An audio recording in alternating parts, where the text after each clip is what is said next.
Hey folks, Kozzi here. Just finished the Feln Control draft and we're going to be going into some matches now.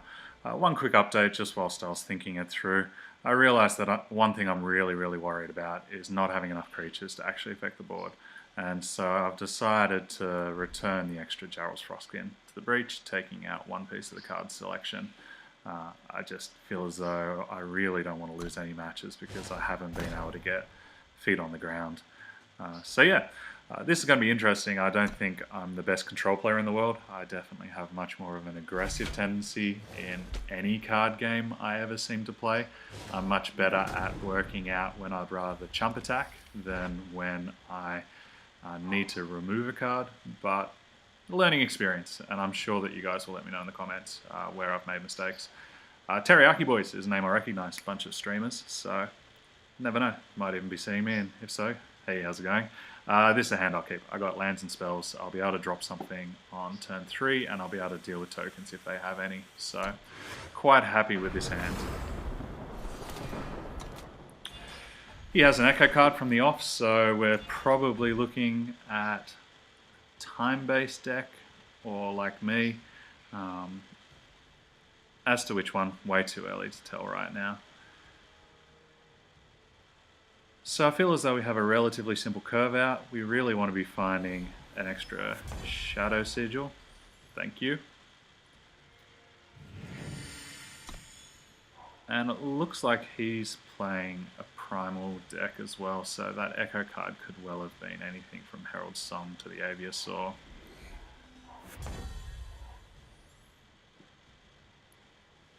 How much do I want to draw a card right now? I feel as though if I draw another Sigil, I'm happy to discard. Or am I? Because I know where I'm coming to. I guess we'll wait and see what we got. I want to use my mana as efficiently as possible. Ice Sprite is definitely nice. I really want to keep that. Gorgon Fanatic will be amazing if their hand is very slow. But I don't think they mulliganed. So I can't imagine they keep it without something to do on turn 3. I think we'll just get rid of the other Herald Song and take the one card deeper into our deck. We're going to be casting quite a few spells over next turn, although there's a lot of 3s, so if I keep the 2 I have something to do on turn 5. And also turn 5.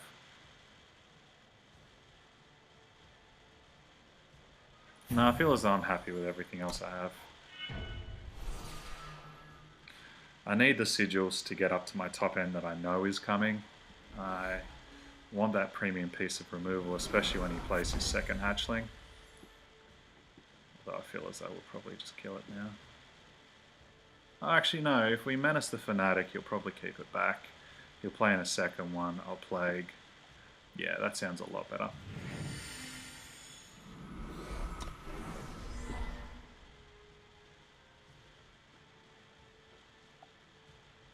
Pretty happy.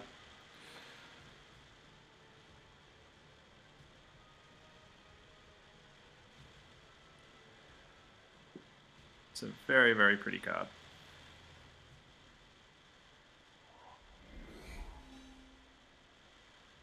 Okay, so they're not missing a Sigil drop yet. Still on fully saturated power. And I think they're playing exactly into the plan of what we wanted to do. If I play my Plague now, it's a 1-for-1, because in effect this is just one card with the Echo. But I'll be able to be getting thoroughly deeper into my deck, gain some life. Yeah, I feel as though this is a trade I'm very happy to make.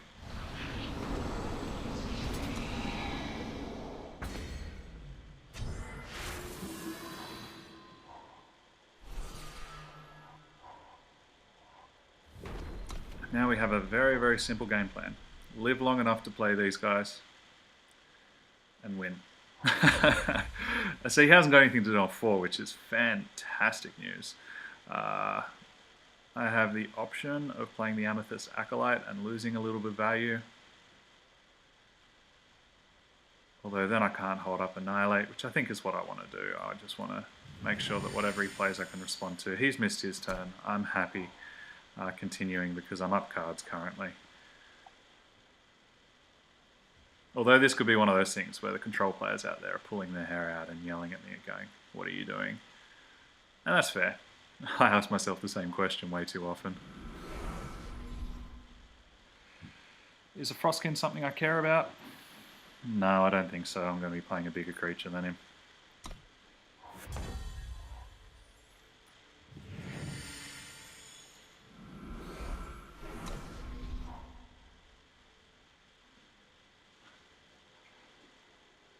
I also have the option to permafrost anything that he runs in with. That's a really interesting attack.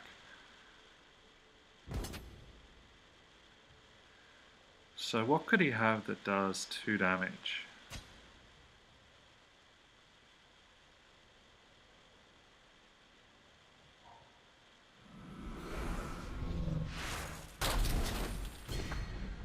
That makes more sense, and it gives me a very easy plan. I want to be making sure that I can annihilate that on his turn when he attacks in with something.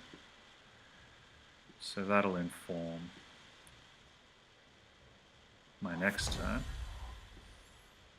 I think dropping the Xenon Destroyer, playing a land, I have access to 7, so I can cycle the Levitate if I need to.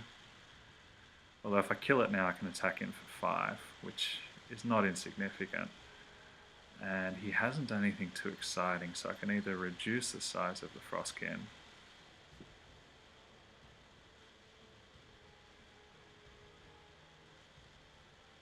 Yeah, okay, no, I don't think there's any point in being too tricky here. Likely the worst he has is a Lightning Strike to do 4 damage. Yeah. I feel as though I'm happy with this.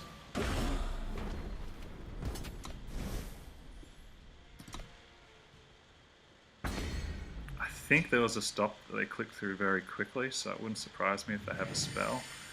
I don't think there's too many more 1-drops or X1s with these particular colours, so I feel as though offer a trade. Yeah. Actually, perhaps I was wrong. Perhaps I should have played the Destroyer first, knowing that next turn I could have played my Acolyte. I would have had 9 mana, so I could have done, or 9 power, sorry. So I could have done both that and play my Dragon. Yeah, perhaps that was a mistake. Fortunately, I feel as though I'm in a fairly commanding position, so I might be able to get away with this. And now I know exactly what the trick was that they were holding.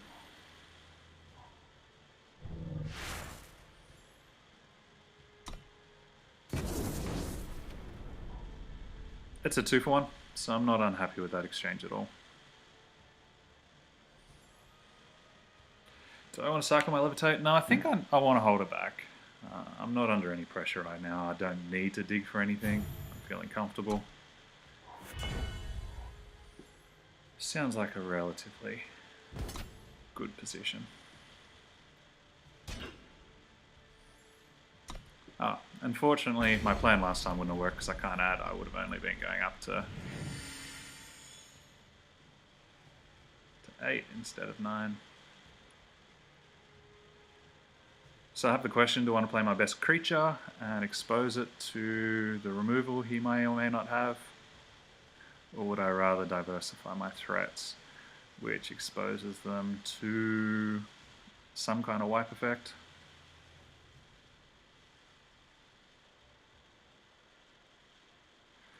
I don't want to accidentally 2-for myself. I currently have some card advantage from him having to use both of his static bolts against half a card effectively for me.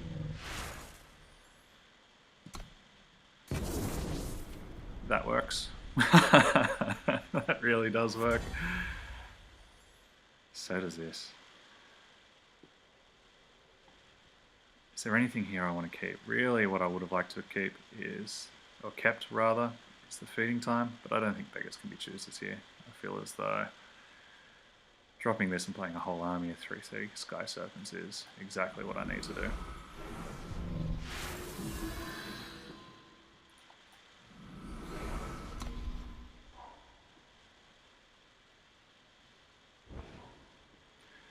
This card's horrific when you're up against it when someone has a full hand, because you know that on the next turn I'm going to be dropping a whole army of 3/3s.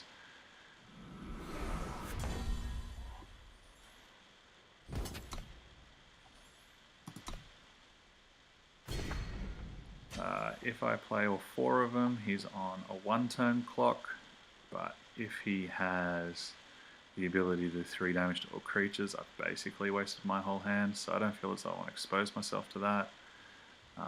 If I play 2, I can attack for 6, put him on 8, and then play another one. I feel as though I can take my time with this.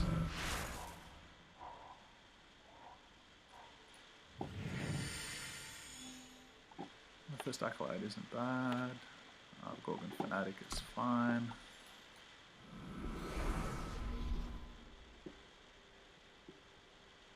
I feel more comfortable in going more aggressive knowing that I've got her coming up next turn. But we'll definitely keep some back.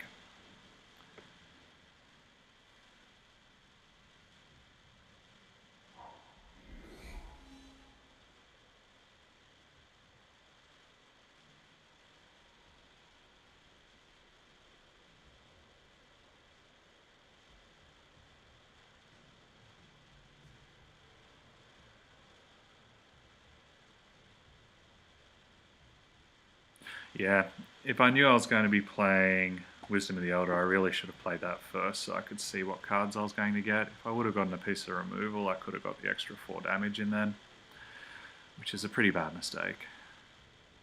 I was too busy getting excited by my army of serpents.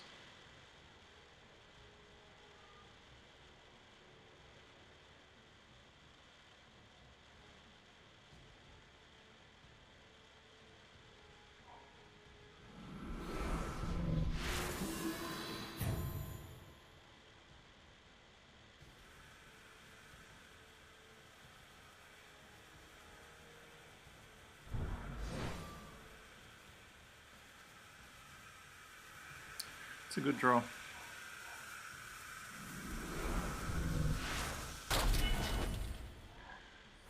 So that makes chump attacking a lot less exciting. Fortunately, we have time.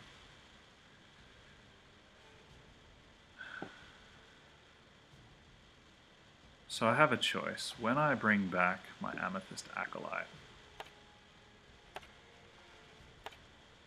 or I can bring back the Fanatic, but I think I'll bring back the Acolyte. I can either kill the Cobalt Acolyte, or I can set up the Towering Terrors on for a trade. If he chooses to double block, which he definitely could, I'd be able to kill the Ice Sprite.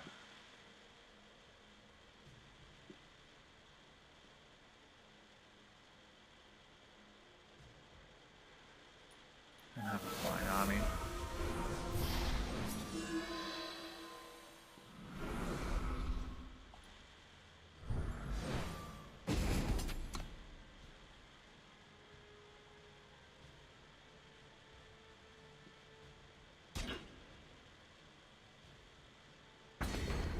Chump block's also fine by me.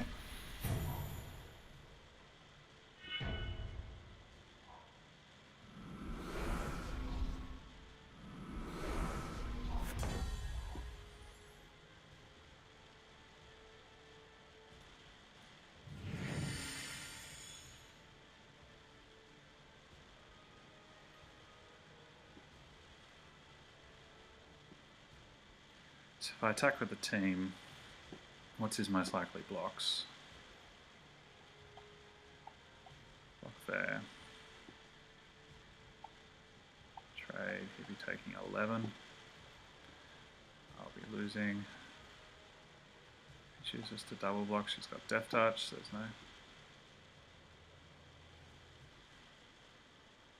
He's tapped out, so I really want to take the initiative now.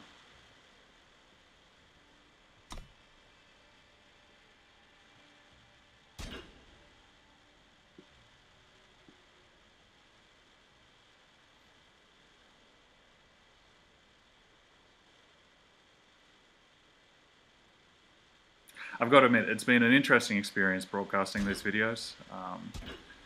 I've both been a bit mortified by the quality of my play. I feel as though I play Magic a lot better than I play Eternal. But I've definitely been learning a lot by being able to go back and see what's been happening. Yeah, we just go for as wide an attack as possible, I think.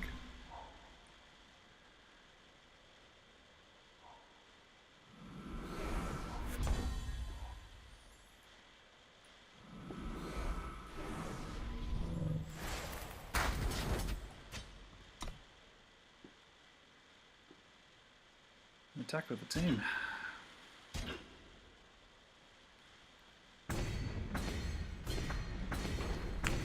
And we got there.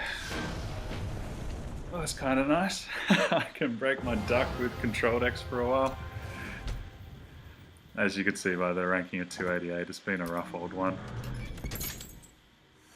What I'm going to do, I'll open my packs at the end. I'll use them as the outro video, and we'll see just how many packs I get the chance to open. Yeah, so there were a lot of key decision points there that I think could have gone differently. I wonder whether it was even right to play the whatever the name of the guy who turned your hand into flyers, the Hatchery Hunter, costing myself a feeding time and a couple of other useful cards. Perhaps I would have been better off playing out things like my Zen Destroyer and just building up a board and accepting the fact that I'd have less flyers but having the 1/1 removal. I definitely think I played the Amethyst Acolyte in the wrong order. I should have played the Zen Destroyer first and tried to surprise him. I lost my opportunity for surprise there. But yeah, live and learn. So game 2, we'll go for another one after this, and we'll see what record I managed to finish up on before finishing off this video. I'll try and keep these relatively brief. I'm aware that a lot of people on YouTube like to watch this, not so much as sitting down to watch a whole video, but in between things. And so I did have a couple of comments from friends that the first video I made at 45-50 minutes was far too long for what this needed to be. So yeah, I'll be keeping that in mind and trying to keep these to a reasonable limit. Hopefully in the next week or two I'll be able to get a better quality microphone as well, so you won't have to deal with that static noise. What that is it's basically just me using the built-in mic on the Mac, and the levels are at such a level that they pick up just a lot of S-ing. And so once I get myself my converter for my compressor mic that I've got in the back office, this will improve a lot, but it's just a case of getting into the city once they're open. This hand has sigils and spells, but I can't do anything in the early turns. If I draw another sigil, all I can do is cast one spell if it's a shadow rather than being a primal. I feel as though it's way too dicey to keep, so we'll be throwing it back. And I feel as though this is a much, much better hand. I'm going to be getting double faction anyway, so I don't think it matters too much, although the fact that I have Bara in hand probably makes me think I just want to get my extra shadow sigil now. Whilst I know that my treble primal cards are cheaper, so more likely to be played first, I don't want to be taking the risk of waiting too long for them. Another Feln matchup. This could be an aggressive deck. There's definitely an aggressive archetype that can be built using things like the Swiftblade. I don't want to be using my Plague quite yet. I think I'd rather just represent a double block and see what they've got and keep developing my board.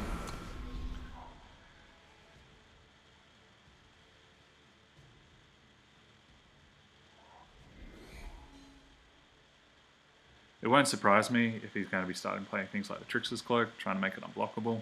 And if that's the case, we have a little bit of a problem because my removal is for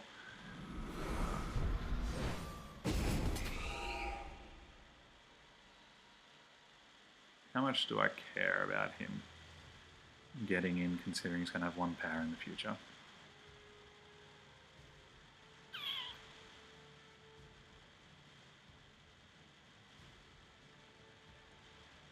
Not a lot, but considering I'm never going to be increasing this creature's power, I think I can afford to save my life for the time being.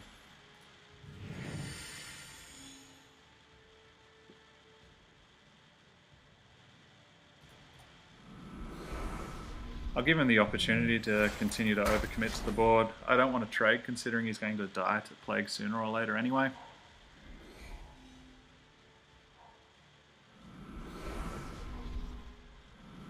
So we'll just see how much they can overcommit. That I'll then be able to get a favourable plague exchange on.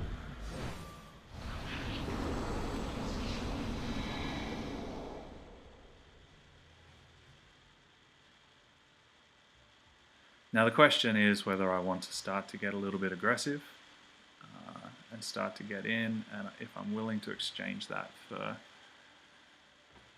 the Swiftblade to become deadly.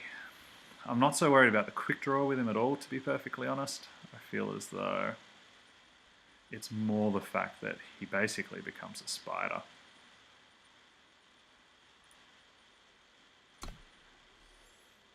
Unfortunately, I can't hit any of his creatures currently, so I need to keep that in mind. I feel as though right now we're in a race scenario.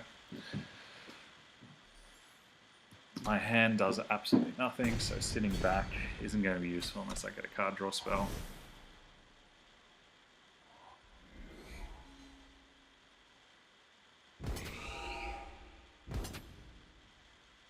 Sure, mate, you've gotten in.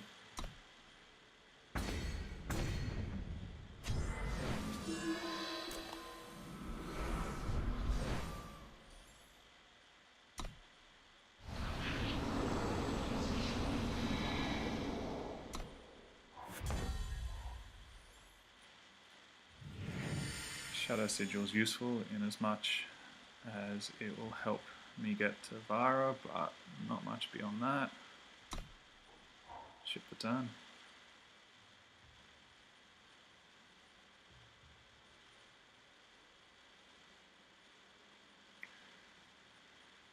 I think he's going to attack with the Swiftblade regardless, so the real question is whether he has a combat trick. The answer is no by him keeping him back, and if we're only at a 1 damage clock, although he did wait a while for that, so he's definitely got a fast spell.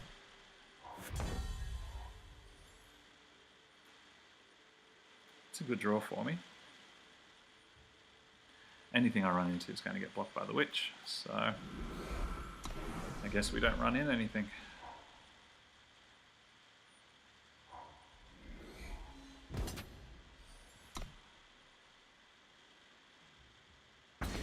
I think we definitely played the Plague at the right time. This has slowed down his clock to almost nothingness.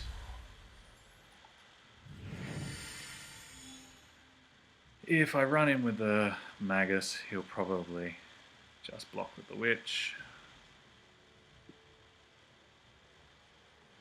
Yeah, we're under no pressure.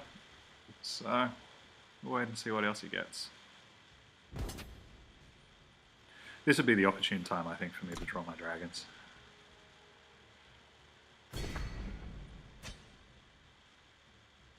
It would also be a good time for me to draw Thorn Beast if I left it in.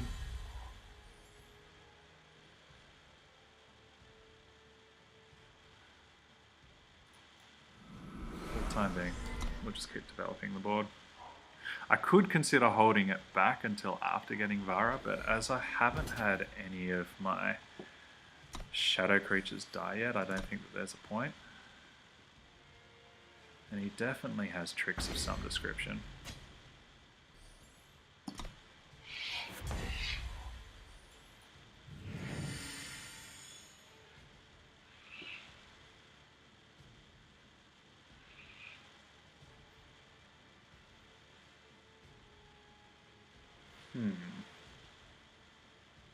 If I attack with both, he's probably obligated into blocking something. He'll definitely be blocking that. He might just let the 2 go through. If the 2 goes through, I still am happy to block out here. Alrighty, let's see what he's got.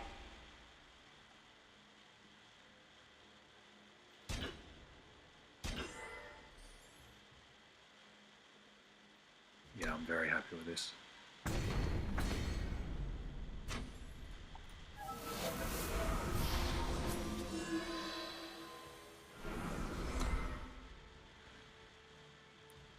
So in effect that's a 2-for-1 exchange for me, which I think is exactly the name of the game for right now. And yeah, very fair using your premium removal there.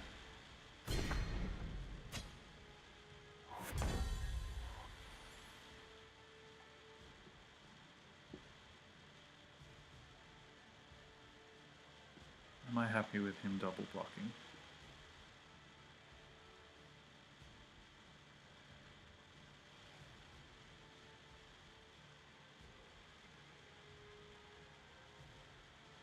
Probably not, especially as he's done nothing with mana open.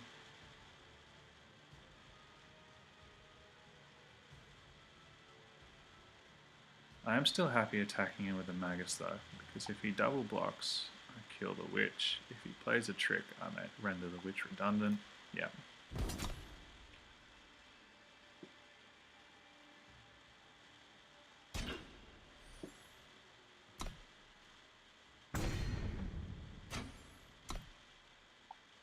Sure.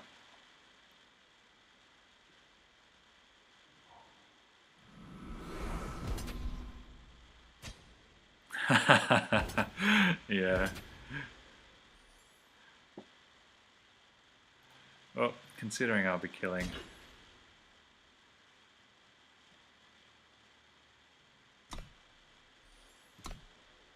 first valid target I've had in a while soon enough, I'm very happy for him to overexpose himself.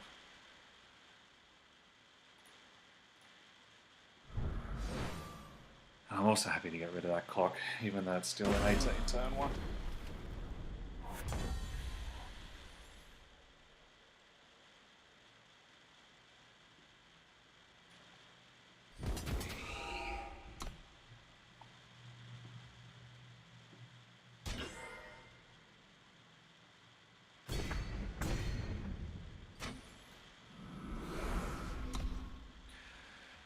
One of my acolytes would be really nice right now. It would have been nice that turn. He'll probably play another blocker.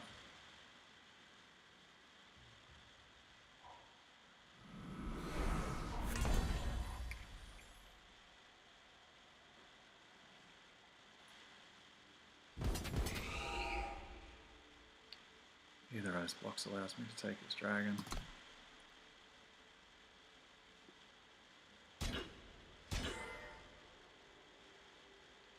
Which is fine by me.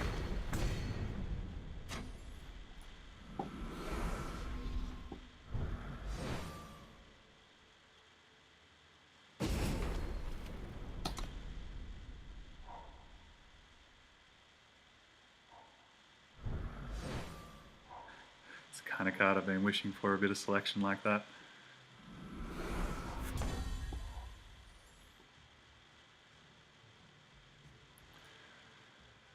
Keep him honest.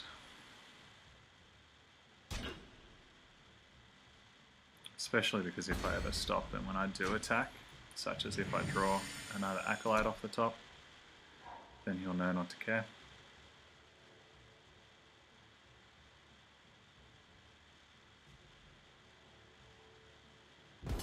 Now I imagine he's going to be attacking him with that anyway, because there's no risks to him. So I think I'm priced into blocking here. And getting that rapid shot out of his hand is definitely not the end of the world.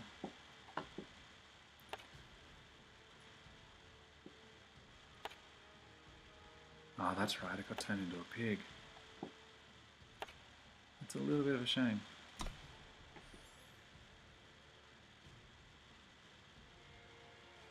So what are my options? I can run in here, I can get it chumped and kill the Beast Caller. Because if he has evasion, I'm in real trouble. If however he chooses to let it go through, then I still have these two to block. Alternatively, I could pick up not a lot.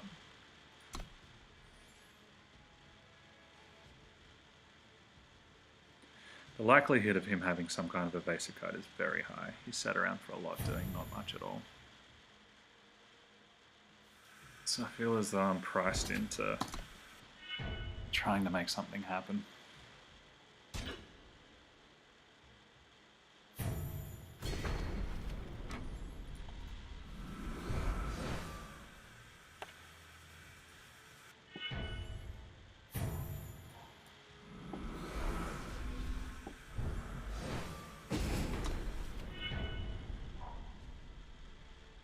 It's not the best exchange in the world.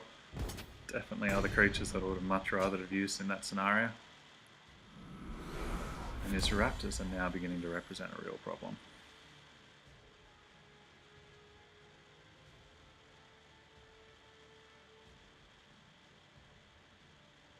If he had anything better, he would have played it.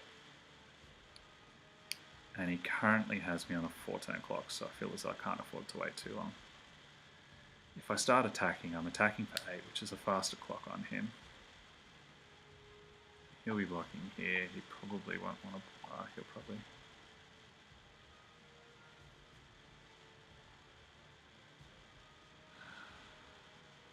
I do need to make a call in this turn.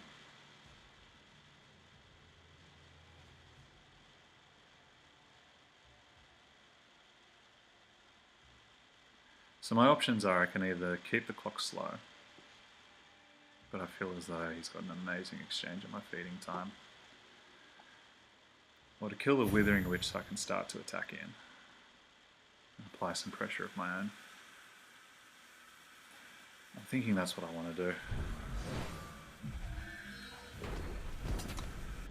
He can't afford just to race unless he has a creature in his hand. Yeah. Okay, he's got a removal of some description.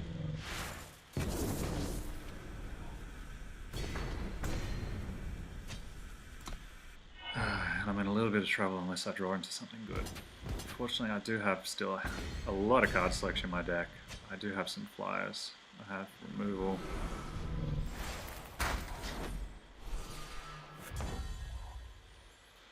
And I have very good luck.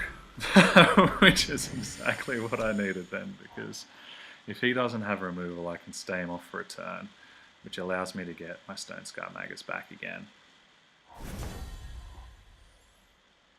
If I attack in, he can either chump, which is good, take 5 going to 11, it lets me represent lethal, and he'll still be holding back.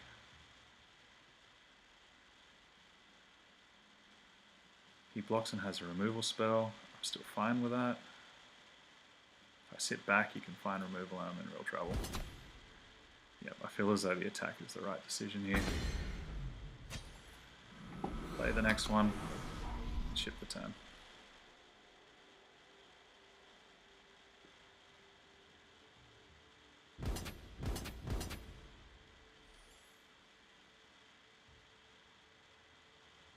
He could have a lightning strike. He could be just hoping that he gets an overlap so he can use another combat trick. I'm happy with blocks.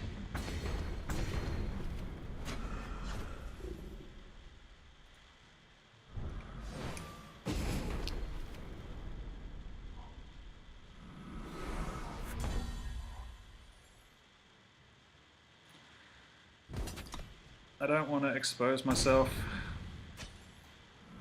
to being dead to just a combat trick, but I do want to put him. What have you got? Okay. Phew. You can tell that I'm not used to playing Control with how I'm worried about absolutely everything. I'll tell you what, I am so glad that I didn't manage to convince myself to drop Farah because of how expensive she was. She's been an absolute house so far.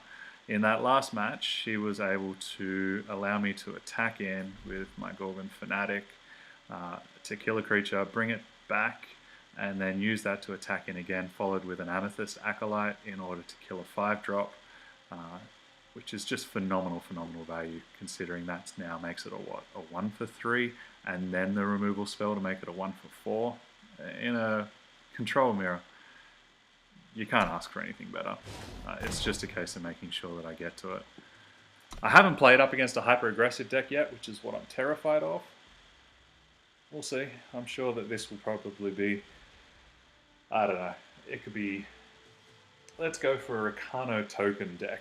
I think that's what I'm likely to see. Either that or Stone Scar token using the sack effects and madness to steal my Vara before sacrificing it to draw 2 cards. Sigils and spells, not the best spells in the world, but it means I'm going to be comfortable in knowing that I'll be able to play my late drops when I draw them, and I'll be able to slow them down in the meantime.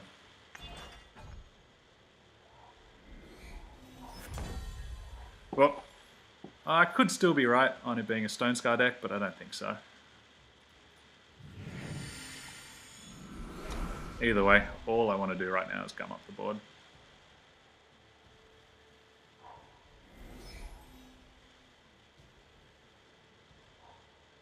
Okay, so I was wrong about being wrong, which is a great spot to be in.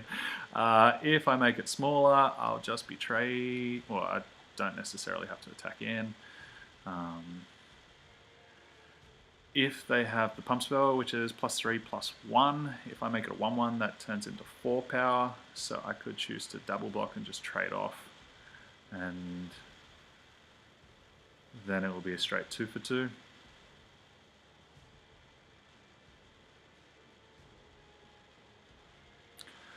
Or I could just play another Herald, and if they have the pump spell, it's not enough. They can't attack in unless they have removal.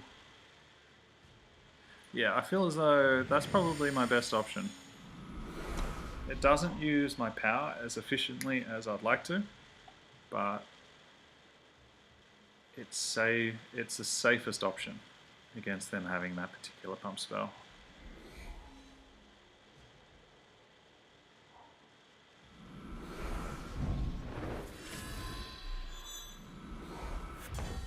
If he wants to trade, we can. Otherwise, I'll get the value that I otherwise would have missed out on. And I still don't want to attack here just because I want to respect that pump spell. I will, however, if nothing else changes, attack with the Amethyst Acolyte next turn.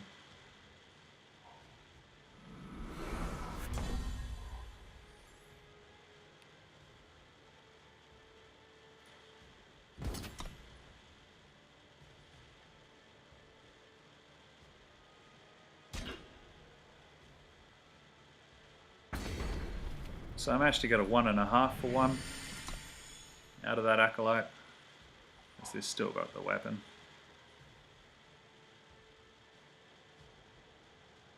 Now all I'd like to do is draw things other than sigils.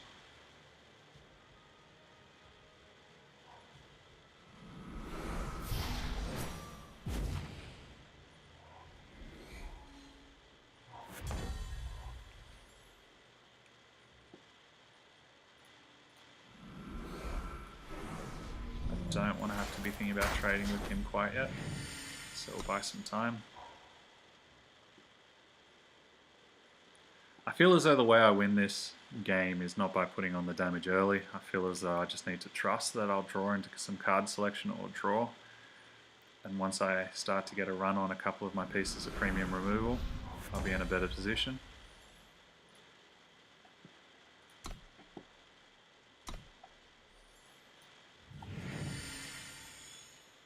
If he attacks, I'm not blocking it anyway. He's likely to attack with that anyway, so I want to hold it back for the block. Now I could get in trouble if I don't find my final Shadow Sigil.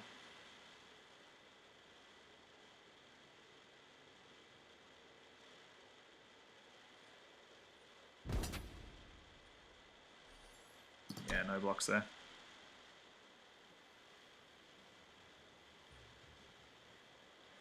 So this stop definitely indicates fast spells. What could he be considering? He could have the removal that kills a single colored creature. Although if he did, I don't think he wouldn't have attacked with the Ranger.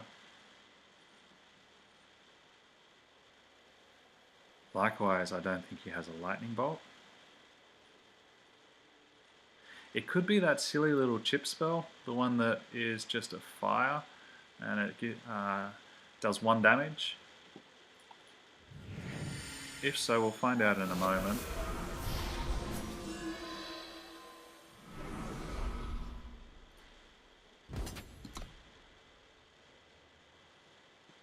Because it'll probably get used on the Acolyte.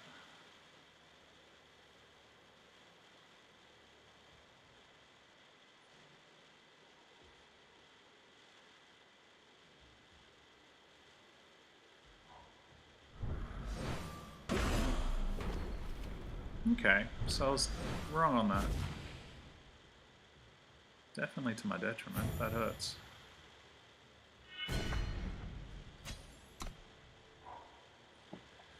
So I've got a problem, because if he doesn't have a sigil, he's probably got something good to play. If he does have a sigil, I'm going to be in trouble with this.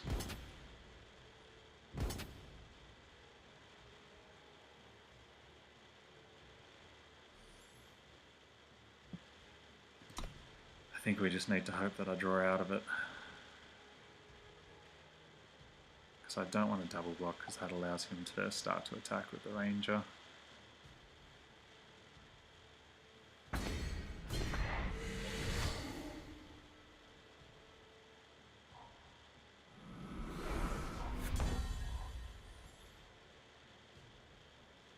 That's useful. It deals with one thing that I'm scared of, and it continues to clunk up the board.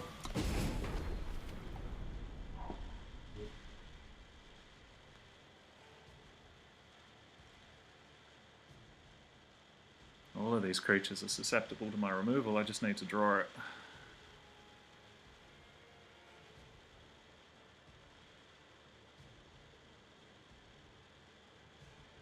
I need to be careful about taking too many more attacks.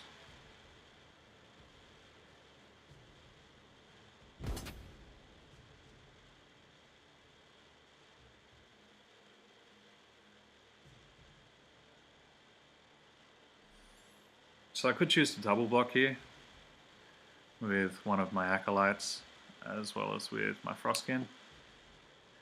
If I do, I open myself up to a pump spell. I'm worried that one of those pump spells is going to represent lethal for me anyway if I wait too long. And if he has one, I feel as though I'm in trouble to it anyway, so I should probably just play as though he doesn't have one. It is an expensive cost because at the moment the Frostkin is holding these guys back. But I think I just need to trust that I'll draw something. If I wanted to play around... No, I won't do that because then he gets a 3 for 1 if he doesn't have the pump spell.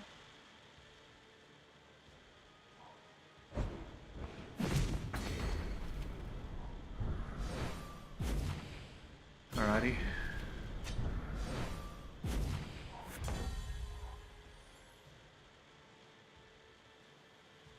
There's only one thing to do with that. I need to slow down this board as much as possible.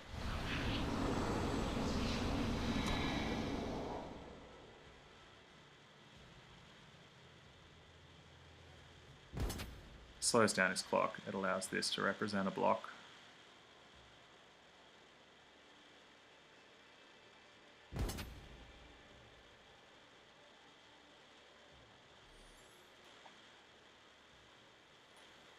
Why would he attack him with that when I have the 2 heralds? Perhaps he has a lightning bolt?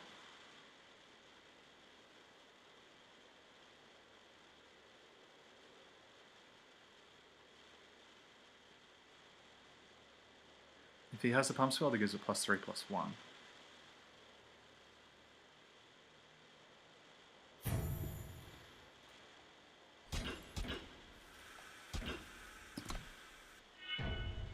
I realise I'm still giving up this trade that I otherwise wouldn't have, but these are quite valuable to me right now.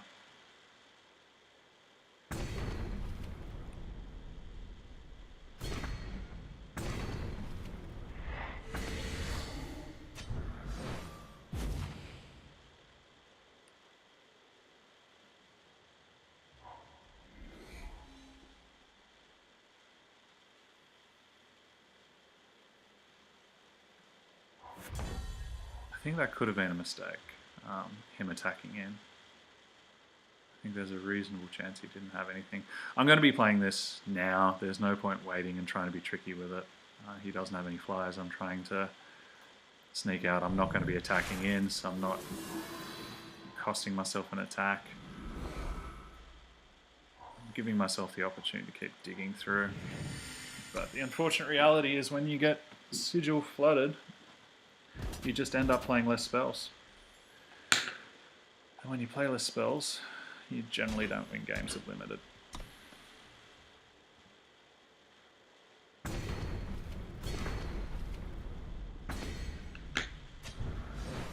However, all things being said, I feel as though I'm holding on relatively well. This Herald has his ranger's name on it. He doesn't have anything. He's probably just as flooded as I am, otherwise he would have attacked in. Although that counts as something pretty useful. Ideally, I would have loved to have waited. And in retrospect, I really should have been holding my sigils because I knew that this was in my deck. Which hurts, because that would have been an extra 2. But, you know, I can't afford to let him get in. I'll be on way too little life, so I just need to lump that and just chalk that one down to experience.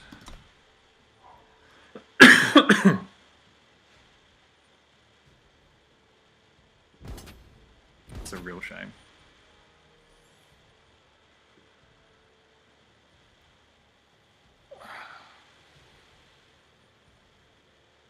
I think I just need to slow down the clock more.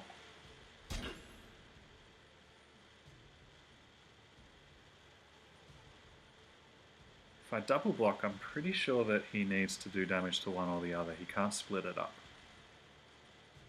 If I'm wrong on that, I'm dead. But I think he needs to have the quick draw in order to split it, so I think we'll also double block here.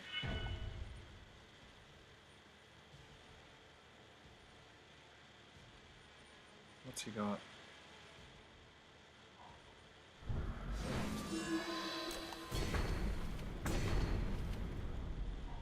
Ah, so I'm wrong on that. Okay.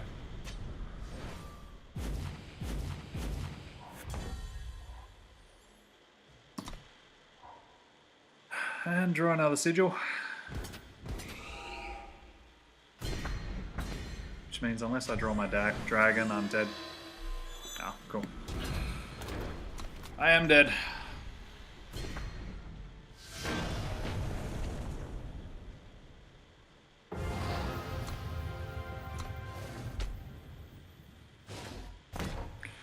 So yeah, in that scenario I paid a very, very heavy price for forgetting that I had a card that cared about the number of cards I had in my hand. If I would have remembered that I had the Hatchery Hunter in my list, then I never really should have been playing any of my sigils beyond 8, because the only reason why I would have been playing the sigils is if I was concerned about needing to cast 2 spells in a turn. So perhaps I could have been thinking about drawing a Wisdom of the Elders off the top of my deck and then using it. But besides that, that was a genuine mistake, and I feel as though that game was closely balanced enough that I probably could have won it if I had been thinking about that. Which is a shame, but we're still doing okay with our Feln control deck. Currently 2-1. Ironically, the deck that we did lose to was the more aggressive one, which is the one that I've been concerned about. But I'm curious to see how this continues for next time. We'll be moving up the ranks now that we've hit our 2 wins, and yeah, I hope that you join me next time to see how this Feln control deck finishes off. Thanks for watching, and have a good one.